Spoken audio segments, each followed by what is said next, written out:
Narsingi police station లో ఆసక్తికర పరిణామాలు చోటు చేసుకున్నాయి. ఇక జానీ మాస్టర్ బాధిత మహిళ ఎవరైతే ఉన్నారో ఆమె ఇచ్చినటువంటి కంప్లైంట్ ఏదైతే ఉందో దానిపై అయితే మాత్రం పోలీసులు రియాక్ట్ అవ్వడం జరిగింది. పలు సెక్షన్ల మీద కేసులు నమోదు చేయడం, అలాగే పోక్సో చట్టం కూడా కేసు నమోదు అవడంతో ఇక పోలీసులు రంగప్రవేశం చేశారు. ఈ కేసులో వేగవంతాన్ని చేశారు. మొత్తానికి జానీ మాస్టర్ ని అరెస్ట్ చేయాలనేటటువంటి ప్రయత్నంలో భాగంగా గోవాలో ఉన్న మొట్టమొదటిసారిగా నెల్లూరు నుంచి బెంగళూరు నుంచి లడాక్ నుంచి అనే కోణంలో అయితే మాత్రం పోలీసులు చెక్ చేశారు. మొత్తానికి జానీ మాస్టర్ వైఫ్ ద్వారానే ఆయన ఎక్కడుంది కూడా తెలుసుకున్నారనేటువంటిది ఒక సమాచారం. అంటే ఆమెను ప్రశ్నించగా ఆమె అంటే భార్యాభర్తలు కాబట్టి ఆయన ఎక్కడున్న సమాచారం భార్యకు తెలుస్తుంది కాబట్టి భార్య సుమలత అలియాస్ అయోషాని అయితే మాత్రం ప్రశ్నించడం జరిగింది. మొత్తానికి ఆమె సమాచారంతో జానీ మాస్టర్ ని అంటే ఆయన ఎక్కడున్నారు అనే సిగ్నల్ ఆధారంగా ఆయన అయితే మాత్రం పోలీసులు పట్టుకోవడం జరిగింది. మొత్తానికి భార్య సమాచారంతో జానీ మాస్టర్ భార్య ఇచ్చినటువంటి సమాచారంతో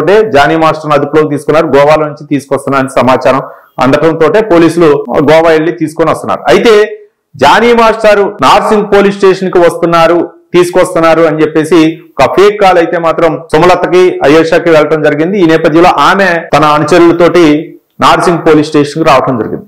నార్సింగ్ పోలీస్ స్టేషన్ కి వచ్చిన తర్వాత ఎందుకు వచ్చారు అని అంటే జానీ మాస్టర్ వస్తున్నారనే సమాచారం, మరోపక్క ముందస్తుగా బెయిల్ అప్లై చేసుకోవడానికి కావలసినటువంటి క్రతువు ఏదైతే ఉందో అది ఏమైనా పోలీస్ స్టేషన్ లో ఇన్ఫర్మేషన్ దొరికిద్దా, అక్కడ పలు సెక్షన్ల మీద కేసులు నమోదు చేశారు కాబట్టి ఆ సెక్షన్ సంబంధించి ఏమైనా పేపర్లు ఏమైనా ఇస్తారా అన్న ఉద్దేశంతో ఆమె పోలీస్ సిబ్బందిని అయితే మాత్రం అడగటం జరిగింది. ఇక్కడ సిబ్బంది అయితే మాత్రం ఇక్కడ ఎలాంటి ఇచ్చే పరిస్థితి లేదు, మీరు ఏదన్నా ఉంటే కోర్టు ద్వారా తేల్చుకోవాల్సిందే, కోర్టు ద్వారా మీరు అప్రోచ్ అవ్వాల్సిందే అని చెప్పేసి అక్కడ ఉన్న సిబ్బంది చెప్పడం జరిగింది.